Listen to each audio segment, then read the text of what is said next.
আজ থেকে প্রায় ২৫০০ বছর আগে একজন শিক্ষক অপমানিত হয়েছিলেন মগধের রাজদরবারে। সেই শিক্ষকের নাম সবাই জানেন, চাণক্য।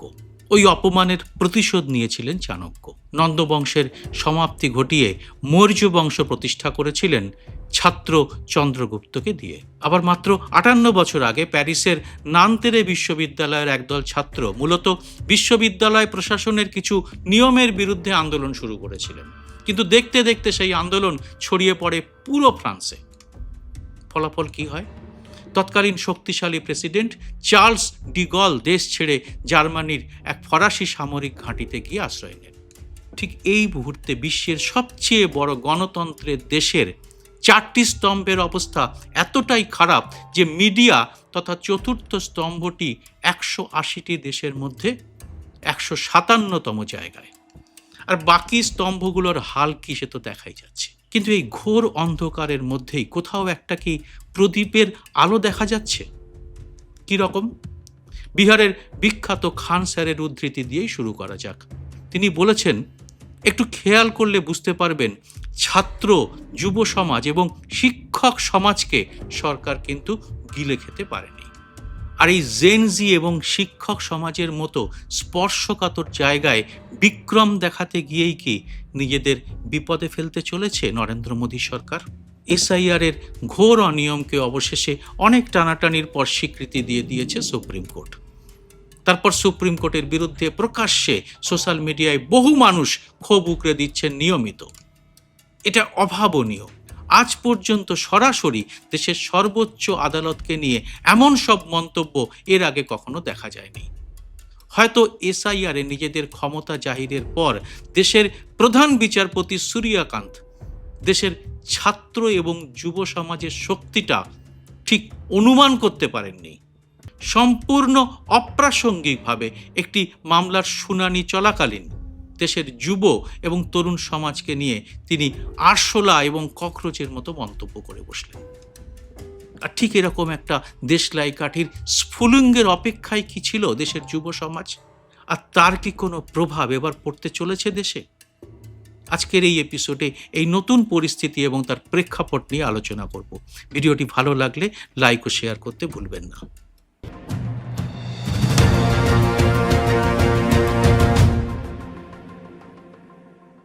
নমস্কার, সবাইকে স্বাগত। আমি সুব্রত বসু। ভারতের বিচার ব্যবস্থা এবং সোশ্যাল মিডিয়ার ইতিহাসে 15ই মের ঘটনাটি একটি নজিরবিহীন অধ্যায়। ওই দিন সুপ্রিম কোর্টের প্রধান বিচারপতি সূর্যকান্তের একটি মন্তব্যকে কেন্দ্র করে যেভাবে রাতারাতি একটি বিশাল যুব আন্দোলন গড়ে উঠল, তার ক্ষেত্রটা কি সবার অগোচরে তৈরি হয়েছিল? আসলে ভারতে গত কয়েক বছরে প্রতিযোগিতামূলক পরীক্ষা এবং সরকারি চাকরির প্রশ্নপত্র ফাঁস যে একটা জাতীয় সংকটের রূপ নিয়েছে তা টের পায়নি গদি মিডিয়া এবং সরকার। ঠিক আমাদের এখানেও চাকরি বিক্রির ক্ষোভটা যেমন টের পায়নি মমতা সরকারও। কেন এই ক্ষোভ? স্বাধীন মিডিয়া রিপোর্ট এবং বিভিন্ন ডেটা অ্যানালিসিস থেকে জানা গেছে 2019 সাল থেকে 2024-25 সালের মধ্যে ভারতের বিভিন্ন রাজ্যে এবং কেন্দ্রীয় স্তরে কম বেশি 65 থেকে 70টির বেশি বড় পরীক্ষার প্রশ্নপত্র ফাঁসের ঘটনা সামনে এসেছে। এর ফলে কোটি কোটি পরীক্ষার্থীর ভবিষ্যৎ এবং মানসিক স্বাস্থ্য চরম অনিশ্চয়তার মুখে পড়ে গেছে। অনেকেই মনে করছেন তাদের জীবনটাই নষ্ট করে দিয়েছে এই সিস্টেম। আর এবারের নিটের প্রশ্নপত্র ফাঁসের পরে এখনো পর্যন্ত 3 জন ছাত্র নিজেদের শেষ করে দিয়েছে। কিন্তু তাতে কি? সরকার যে বিষয়টা গুরুত্ব দিয়ে দেখছে তার কি কোনো নমুনা দেখছে তরুণ প্রজন্ম? বরং উল্টোটাই তো দেখা গেছে। প্রধানমন্ত্রীর মন কি বাতে তার কোনো প্রতিফলন কখনো দেখেছেন কি? সেখানে তো নানা রেসিপির কথা হচ্ছে। শিক্ষামন্ত্রী ধর্মেন্দ্র প্রধান ইস্তফার ধারে কাছেও যাননি। আর কেলেঙ্কারির সঙ্গে যুক্ত থাকা এবং লোক দেখানো কালো তালিকাভুক্ত সংস্থাগুলো ফের সংস্থার নাম বদলে পরীক্ষা পদ্ধতি নিয়ন্ত্রণ করার দায়িত্ব পাচ্ছে জানিয়ে একটা ভিডিও প্রকাশ করেছেন বিরোধী দলনেতা রাহুল গান্ধী। কিন্তু এবার তো শুধু নিট পেপার লিকই নয়, ঘটে গেছে আর একটা বড় কাণ্ড, যার সঙ্গে পড়াশুনো এবং ছাত্রদের বিষয়টি জড়িয়ে গেছে। দ্বাদশ শ্রেণীর ছাত্র বেদান্ত শ্রীবাস্তব পদার্থবিজ্ঞান পরীক্ষায় আশানুরূপ নম্বর পায়নি। বোর্ডের নিয়ম মেনে সে তার নিজের উত্তরপত্রের ফটোকপি চেয়েছিল, কিন্তু বোর্ড তাকে যে খাতাটি পাঠায় সেটা ছিল অন্য একজন পরীক্ষার্থীর। রোল নম্বর এবং হাতের লেখা অন্য কারো হলেও উপরে নাম বসানো হয়েছিল বেদান্তের। এই মারাত্মক ভুলের কথা বেদান্ত সোশ্যাল মিডিয়ায় প্রমাণসহ পোস্ট করেছিল। সিস্টেমের পক্ষ থেকে তাকে সাহায্য করার বদলে উল্টে তাকেই ভয়ঙ্কর ট্রোল এবং হেনস্থা করা শুরু হয়। আর আমাদেরই করের টাকায় চলা দূরদর্শনের এক চাটুকার অ্যাঙ্কার বেদান্তকে পাকিস্তানি বলে অনুষ্ঠান করে বসেন। আর একই সঙ্গে নেমে পড়ে বিজেপির আইটি সেল। তারা বেদান্তকে দেশ বিরোধী তকমা দিয়ে দেয়। কিন্তু এতে বিন্দুমাত্র ভয় না পেয়ে বেদান্ত তার দুই বন্ধুকে সাথে নিয়ে এক নজিরবিহীন লড়াই শুরু করে। বেদান্তের এক বন্ধু তথ্য অধিকার আইন ব্যবহার করে সিবিএসইর খাতা দেখা, স্ক্যানিং এবং কোডিং সংক্রান্ত সমস্ত আভ্যন্তরীণ নিয়ম এবং গাইডলাইন বের করে আনে। তারা প্রমাণ করে দেয় এই ভুলটি কোনো বিচ্ছিন্ন ঘটনা নয়, বহু ছাত্রের ক্ষেত্রেই এটা ঘটেছে। আর তাদের আর এক বন্ধু যা করেছে তা একেবারে কাঁপিয়ে দিয়েছে শিক্ষা মন্ত্রক এবং আইটি সেলকে। সে সিবিএসইর নতুন ডিজিটাল পোর্টালের ব্যাক এন্ড কোডিং খতিয়ে দেখে। আর সেখান থেকেই জানা যায় এই পোর্টালের নিরাপত্তা ব্যবস্থা এতটাই নিম্নমানের যে সহজেই একজন পরীক্ষার্থীর খাতা অন্যজনের সঙ্গে ওলটপালট করা যায়। এই তিনজনের বয়স কত? দুজনের 17 আর একজনের 19। ডিজিটাল যুগে সঠিক তথ্য আর অদম্য সাহস থাকলে যে কিভাবে একটি বিশাল দেশের পুরো সরকারি শিক্ষা ব্যবস্থার ভুল ধরিয়ে দিতে পারে তরুণরা, তার এক অবিশ্বাস্য নজির করে ফেলেছে বেদান্ত শ্রীবাস্তব এবং তার দুই বন্ধু। Central board of secondary education বা সিবিএসইর মতো শক্তিশালী শিক্ষা বোর্ডের খাতা দেখার চরম গাফিলতি এবং ডিজিটাল কেলেঙ্কারি এখন গোটা দেশের সামনে তুলে ধরেছে তারা। আর তা দেখে চমকে গেছেন এই পরীক্ষা দেওয়া লাখ লাখ ছাত্র এবং তাদের অভিভাবকরা। সবাই ভাবছেন কি ভয়ঙ্কর এক ব্যবস্থার মধ্যে তাদের ঠেলে দিয়েছে আমাদের সরকার। আর দেশ জুড়ে দাবি উঠেছে শিক্ষামন্ত্রীর পদত্যাগের। जब सीबीएसई ने ये नया सिस्टम लाए, पहले क्या सिस्टम होता था कि साहब ये आंसर शीट्स हैं, इस आंसर शीट्स को आप भेजोगे और इन्विजिलेटर जो होगा, एग्जामिनर जो होगा, वो उसको जांच करेगा उत्तरों की और मार्क्स देगा। बहुत सिंपल सिस्टम था ये सिस्टम था। इन्होंने कहा नहीं साहब ये सिस्टम तो नेहरू जी का सिस्टम है, इसको हटाओ, ये कांग्रेस का सिस्टम है, इसको हटाओ, अब मोदी जी का सिस्टम आएगा। क्या था मोदी जी का सिस्टम साहब? मोदी जी का सिस्टम यह था कि अब फिजिकल कॉपीज की जगह स्कैन्ड कॉपीज यानी कि डिजिटल कॉपीज पोर्टल पे डाली जाएंगी। ये आंसर शीट है, इसको आप स्कैन करेंगे, ये पोर्टल पे जाएगी। ठीक है साहब, इसके लिए कंपनीज आइडेंटिफाई करनी पड़ेगी, टेंडर निकालना पड़ेगा। टेंडर निकालने के लिए आपको कुछ पैमाने रखने पड़ेंगे। There have to be some standard operating procedures. जो टेक्निकल स्टैंडर्ड्स होते हैं वो बड़े दुरुस्त होने चाहिए, बड़े पुख्ता होने चाहिए ताकि कोई गलती ना हो। ठीक है, तो पहला राउंड हुआ टेंडर का। पहले राउंड में टीसीएस नाम की कंपनी, अकेली कंपनी थी, टाटा कंसल्टेंसी सर्विसेज, जो कि मार्केट की, इंडस्ट्री की एक लीडर मानी जाती थी। चलिए साहब, बोला नहीं एक ही कंपनी है, एक ही बिडर है, कैसे हो सकता है। एक और राउंड। अब जब दूसरा राउंड, उसमें कोई नहीं आया।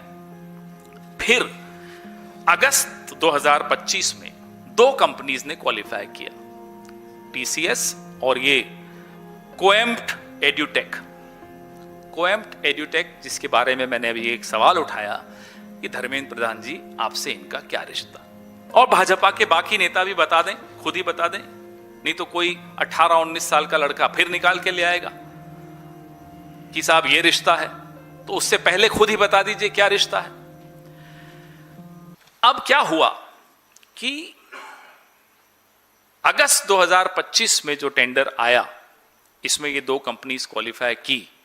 टीसीएस तो साइड में हो गया, कोएम्प्ट एड्यूटेक सामने आ गया। उसको क्वालिफाई करवाने के लिए जो स्टैंडर्ड्स होने चाहिए, जो पैरामीटर्स होने चाहिए, जो क्राइटेरिया होना चाहिए, उस सबको हल्का कर दिया गया, डाइल्यूट कर दिया गया। क्यों? ताकि कोएम्प्ट को लाया जा सके, उसको ये ठेका दिलवाया जा सके। আর এবারই আসে কাহিনী में ट्विस्ट। সরকারের মুখ রক্ষা করতে এগিয়ে আসেন এক মহিলা গদি মিডিয়া অ্যাঙ্কার। খবরের মুখ ঘুরিয়ে দিতে তিনি শিক্ষকদেরই চরম অপমান করে বসেন। অনলাইন কোচিং দেওয়া বিখ্যাত শিক্ষকদের তিনি চূড়ান্ত অসম্মান করে বলে দেন এরা কড়িকা টিচার, মানে 2 টাকার শিক্ষক। এই অ্যাঙ্কারের নাম ইতিমধ্যে জড়িয়ে রয়েছে বহু ফেক খবরের সঙ্গে, আর এবারের এই ঔদ্ধত্যের ফল তিনি পেয়ে চলেছেন হাতে নাতে। তার বিরুদ্ধে ফুঁসে উঠেছেন দেশের মানুষ। হ্যাঁ, এর মধ্যে রয়েছেন বহু বিজেপি সমর্থকরাও, কারণ তাদের বাড়ির ছাত্রটিরও তো এই একই অবস্থা, সেও তো এই সিস্টেমেরই শিকার। আর এর ফল কি হলো? কেঁচো খুঁড়তে গিয়ে কেউটে বেরিয়ে পড়তে চলেছে এবার। বিভিন্ন শিক্ষকরা ওই অ্যাঙ্কারের নাম করে মুখের মতো জবাব তো দিয়েছেনই, সাধারণ মানুষও তা দিয়ে চলেছেন। খান স্যারের মতো বিখ্যাত শিক্ষক এবার সরাসরি ওই অ্যাঙ্কারের ছেলের স্কুলের জমি কেলেঙ্কারির কথাও বলেছেন সোজাসুজি। বলেছেন দিল্লির যে জায়গায় ওই স্কুলের জমি দেওয়া হয়েছে তার মূল্য আদতে 15 কোটি টাকা, কিন্তু গদি মিডিয়ার ওই অ্যাঙ্কারের ছেলের স্কুল তা পেয়েছে মাত্র 1 টাকায়। আর এর মধ্যেই চূড়ান্ত প্রচার পেয়েছে ককরোচ জনতা পার্টি বা সিজেপি নিয়ে জেনজির উৎসাহ। সোশ্যাল মিডিয়ায় সদস্য সংগ্রহে তারা বিজেপিকেও পেছনে ফেলে দিয়েছে। প্রবীণ আইনজীবী প্রশান্ত ভূষণ এই আন্দোলনকে সমর্থন জানিয়েছেন। তিনি বলেছেন প্রধান বিচারপতির মন্তব্য যুবদের প্রতি গভীর অবজ্ঞার বহিঃপ্রকাশ। তিনি সিজেপিকে নিট পেপার লিক এবং বেকার ভাতার দাবিতে সরব হতে বলেছেন।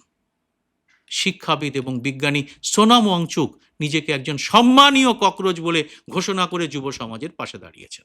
শিক্ষা ব্যবস্থার দুর্নীতি, নিট পেপার লিক এবং বেকারত্বের প্রতিবাদে আগামী 6 জুন দিল্লির যন্তর মন্তরে একটি বিশাল শান্তিপূর্ণ প্রতীকী বিক্ষোভ সমাবেশের ডাক দিয়েছে ককরোচ জনতা পার্টি। সেখানে সোনাম ওয়াংচুক সহ বহু সমাজকর্মী উপস্থিত থাকার কথা রয়েছে। আসলে ছাত্র আন্দোলনের ইতিহাসের বিভিন্ন বাঁকগুলোই কিন্তু ভারী অদ্ভুত। বিভিন্ন দেশেই তা ঘটেছে। যুগ বদলে যায়, চকখড়ির গ্রাফিটির জায়গায় চ্যাট বক্স আসে, আর দেওয়াল লিখনের জায়গায় আসে মিম। কিন্তু তরুণ মনের সেই রাগ এবং সিস্টেমকে প্রশ্ন করার সাহসটা কিন্তু একই থেকে যায়। ভারতেও কি তারা আদায় করতে পারবে তাদের দাবি? ইস্তফা কি দেবেন আমাদের শিক্ষামন্ত্রী? সরকার কি সহানুভূতিশীল হয়ে এদের কথা শুনবে, না নেবে অন্য পথ? এই প্রশ্নের জবাব দেবেন আপনারা কমেন্ট বক্সে। জয় হিন্দ, সত্যমেব জয়তে। স্বাধীন সাংবাদিকতার পাশে দাঁড়াতে এবং আমার প্রতিটি ভিডিও সবার আগে পেতে মাসে মাত্র 59 টাকা দিয়ে চ্যানেলের মেম্বারশিপ নিতে পারেন। চ্যানেলটি খুলে জয়েন শব্দটিতে ক্লিক করে যে কোনো দেশ থেকেই খুব সহজেই এ কাজ করা যায়। চ্যানেলটি ভালো না লাগলে সহজে মেম্বারশিপ ছেড়েও দিতে পারবেন। যারা এর মধ্যেই মেম্বারশিপ নিয়েছেন তাদের অনেক অনেক ধন্যবাদ। আপনাদের জন্য আলাদা করে ভিডিও তৈরির কাজও খুব শীঘ্রই শুরু করা হবে।